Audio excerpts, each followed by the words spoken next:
Yung pong senior citizen ay consists about 8 to 10%. So kung aanahin po natin, mga 10 million yan, 10 to 12 million, ang senior citizen na Pilipino. Tayo lamang po yung senior citizen na 60 years old. In most countries sa Asia, 65. 65, 70. Kasi po, bumabawi lang tayo. Yung senior citizen, hindi masyadong pinansya ng gobyerno for the longest time. Bakit natin nasabi yan? Yung 98 Constitution, 35, 73, 87, wala pong mention ng term na senior citizen sa Constitution. Pero yung youth palaging meron. Diba? So, balikan lang natin sabi ni Rizal, diba? Ang hindi marunong lumingon sa pinanggalingan, walang pamasahe. So, ayun po yan. Noong pong 1992, nagkaroon ng Senior Citizens Act. Yun yung Republic Act 7432. Ito yung nagbigay ng discount sa senior citizen. Kaya pag senior citizen ka, meron kang 20% discount. Member ka ng Club 20. 1992 po yun, 7432. Ang problema po nun, nagbigay lang ng discount. Hindi gumawa ng agency that will handle the senior citizens. Hindi po kagaya nung 8371, yung IPRA Law, Indigenous Peoples' Rights Act. Nung lumabas yung IPRA Law, meron na kaagad NCIP, National Commission on Indigenous Peoples, dun sa ano. Nung lumabas yung Magna Carta on Women, even before the Magna Carta, meron ng Philippine Commission on Women. Pero yung pong senior citizen, noong 1992, nung lumabas yung 7432, walang Commission on Senior Citizens. Ang ginawa po ng batas, OSCA, Office of the Senior Citizens Affairs, which is localized. Wala pong OSCA ang probinsya, ang meron lang city and municipality. So kung may problema ka sa isang syudad, doon ka sa OSCA na yun pupunta. Pero ang sabi po doon, yung discount, yung ID is recognized nationwide. So pag may problema ka, tiga Mandaluyong ka, nagpunta ka ng Baguio, hindi ka binigyan ng discount ng Mercury Drug, wala kang pupuntahan. Kasi yung OSCA mo is issued by Mandaluyong. Yung problema po ng 7432, yung OSCA is an office under the office of the mayor, pero headed by a municipal or city councilor. Medyo palpak yung pagkakagawa ng Congress noon. Nakalimutan nila na sa 87 Constitution, ang council ay headed by the vice mayor. Kasi doon po sa 35, yung mayor ang ang head ng council. So yun po yung problema noon. Hindi masyadong napansin yun. After about 12 years in 2004, it was amended by RA 9257. Yung OSCA, appointed na ni Mayor, pero ang magno-nominate yung pa rin Sangguniang Bayan. Anyway, yung pong description ng senior citizen in RA 7432 is 60 years old, retired from government or perhaps working, tapos does not earn more than 60,000 per year. So, noong 1992, kung 60 years old ka, at kumikita ka ng 60,001 peso, hindi ka senior citizen. Kasi merong maling definition doon sa batas. So in 2004, when it was amended, tinanggal na yung 60,000, binago din yung appointment. Hindi na siya konsehal, i-appoint siya ni mayor, pero nominated pa rin ng city or municipal council. 6 years after, in 2010, lumabas po yung paboritong batas ng senior citizen, yung Republic Act 9994, the Expanded Senior Citizens Act. Ito po expanded kasi yung discount na 20%, binigyan pa ng VAT exemption. So kung kakain ka ngayon sa Jollibee, wag sa McDo, ha? Kung kakain ka sa Jollibee ng 100 pesos, bakit hindi maganda sa McDo? McDo daw sabi nung Walang huwag lasa natin rin yan. Wala na lasa. Baka, yung mga ranchero, okay. Pag kumain kayo sa Jollibee ng 100 pesos, tatanggalin muna yung VAT na 12. So yung 88 pesos, yun ang bibigyan ng 20%. Yun yung magandang expansion ng RA 9994. Binago din po yung appointment ng senior citizen, OSCA. I-appoint ni mayor, pero ang magno-nominate yung organization. Yung mga samahan ng senior citizen sa bawat barangay, they will form a General Assembly, sila yung magno-nominate sa mayor. Para meron na ngayong participation. Ito na yung participatory democracy. Ang problema po, wala ng National Commission of Senior Citizens. It was only in 2019, during the time of President Duterte that Republic Act 11350 was promulgated. Yun po yung creating the National Commission of Senior Citizens. So yung lahat ng trabaho ng DSWD for the senior citizens, ita-transfer. According to 11350, ita-transfer sa NCSC. Kasi pag pumunta ka po sa DSWD, second class citizen ka. Pagka senior citizen ka, at hihingi ka, nako, sa ka ng dami yung mga bata, yung mga ano. So, nagkaroon po ng NCSC ngayon, ito yung... Now, meron pong issue yan. Yung pong 9994, nagbigay siya ng social pension. Ito yung 500 pesos a month do sa mga indigent na senior citizens. Ang problema na naman po ng batas, dinefine niya yung indigent. Sabi niya, an indigent is one who is frail. Dapat mahina ang katawan mo. Pagka wala kang pera, pero malakas ang katawan mo, hindi ka indigent. Kasi may definition. Sickly or with disability. Dapat mahina yung katawan mo, tapos sakitin ka pa. Pagka mahina yung katawan mo, hindi ka sakitin, hindi ka rin hindi ka rin indigent. Pangatlo, does not receive pension from private or government. So kung tumatanggap ka ng 1,000 a month sa SSS dahil nag-contribute ka for 20 years, hindi ka po indigent. Ito po yung maling definition because ginamit yung pension, alam niyo po in insurance lingo, yung pension hindi po yun yung tinatanggap po sa SSS. Ang tawag po doon is annuity. Pagka nag-contribute ka, SIS or SSS, at binigyan ka ng monthly, annuity ang tawag doon, hindi po siya pension. Ang problema, yung pong DSW, define niya yung pension na kasama yon. Kaya kung tumatanggap kayo sa SSS, wala kayong pag-asa na tumanggap ng social pension. Unless magkaroon po ng bagong batas, yung universal pension for the elderly. Pangatlo, ang sabi niya, pang-apat, ang sabi niya, does not receive support from friends or relatives for daily sustenance. So wala pong Pilipino na qualified na maging indigent. Because walang Pilipino na pababayaan mo yung kamag-anak mo na walang makain. Pag pinapakain mo yun, hindi na siya, pero yun po yung nakalagay sa batas. So, nung pong, originally in 2010, meron siyang budget ang mag-implement ng DSWD. Hindi alam ng DSWD kung sino yung bibigyan niya ng meron siyang pera, pero hindi niya alam kung sino yung indigent. So, sabi ng DSWD, sa mga kapitan, with the help of the DILGO, ito yung parameters ng indigent. Bigay nyo sa amin yung listahan ng indigent sa inyong barangay, ibabalidate namin para mabigyan natin. Umpisa na po yung problema. Kasi si kapitana, meron siyang kapitbahay na hindi naman indigent. In fact, wala siyang trabaho pero meron siyang anak sa abroad na binibigyan siya. Kaya lang siya ibinoto nung nakaraang eleksyon. Pag hindi niya isinama doon sa listahan, baka hindi na siya iboto sa December, sa eleksyon ulit. Di ba? So, sasama niya. Sabi ni Kapitana, bahala si Batman. Total, ibabalidate naman ng DSWD. Kayo naman problema, wag na ako. Tapos si Kapitan Coco naman, meron naman siyang kapitbahay. Wala talagang makain. Walang support. Kaya lang hindi siya ibinoto ng eleksyon. Sabi niya, magtusa ka. So, yun po yung problema na kinakaharap ng DSWD. Ibibigay dapat yan sa NCSC. For whatever reason, magmula noong 2010 hanggang ngayon 2025, 15 years, ang ginagawa po ng DSWD, dinideliver nila ng cash.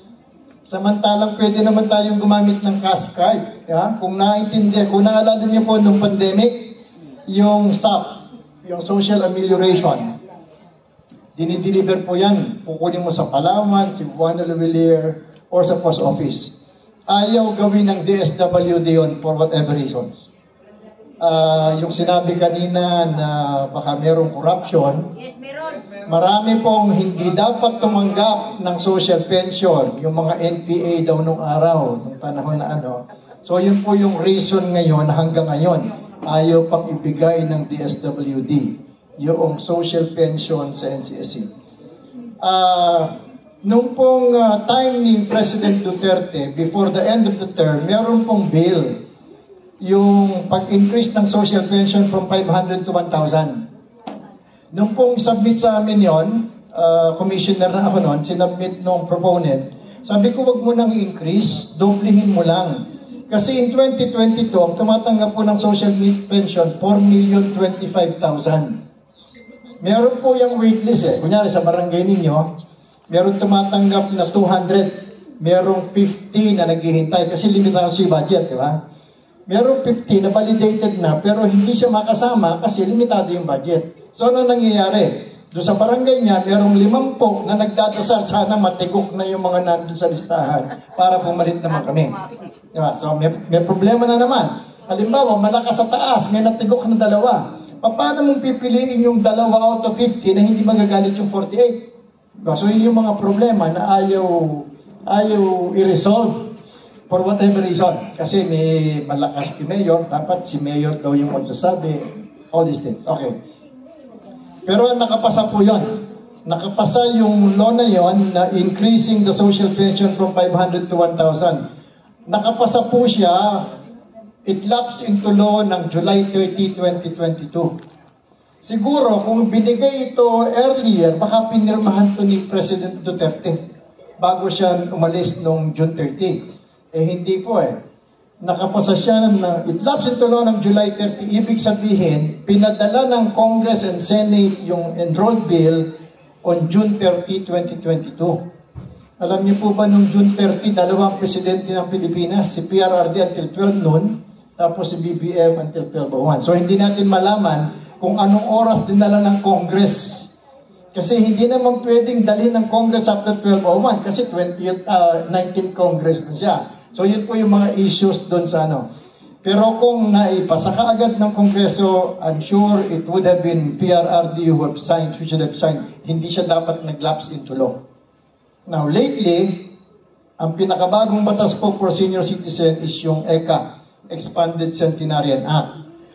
Yung magbibigay ng 10,000 sa 80, 85, 90, and 95 years old, which was signed by BBM on February 25, 2024. It became effective after publication on March 17.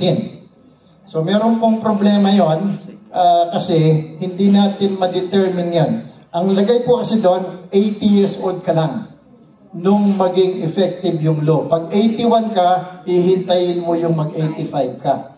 So yun po yung napakahirap i-explain. Bakit ganon? Bakit hindi? Okay. Meron pong isang issue yun. Nung gumawa kami ng budget for 2025, medyo hindi marunong yung aming tao. Nagawa siya ng budget, nag-propose siya ng 3 billion para doon sa 2025 na expanded centenarian.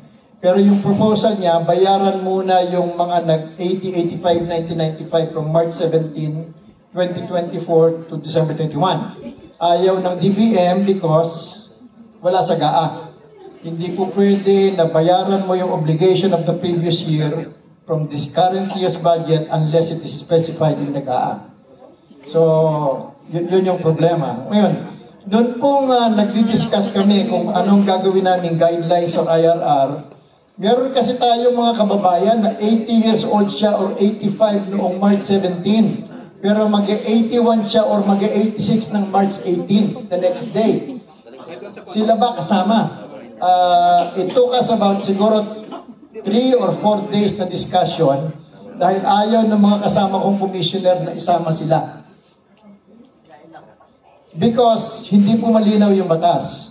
So, I prevailed, naglagay kami ng transitory provision na those who have not exceeded the eligibility year as of March 17, 2024 are eligible subject to availability of funds.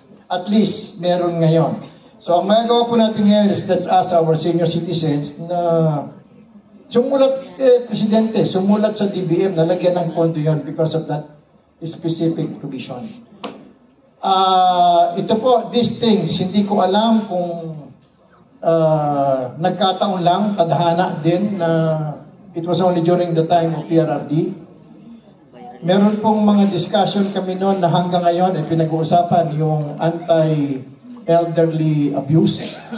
Meron tayong 9262, meron tayong 9150 or 9510, yung pong sa child abuse, di ba? Pero wala po tayong batas sa abuse against parents or against the elderly. Sa India po, meron silang isang state, yung Assam, the province of Assam, meron silang provincial ordinance na pag iniwanan mo ang magulang mo, the state has the right to deduct 15% of your salary wherever you are in India at ibibigay dun sa magulang mo. Siguro po kailangan natin yon. At saka yung ang pinakamalaking problema po ngayon ay yung scam.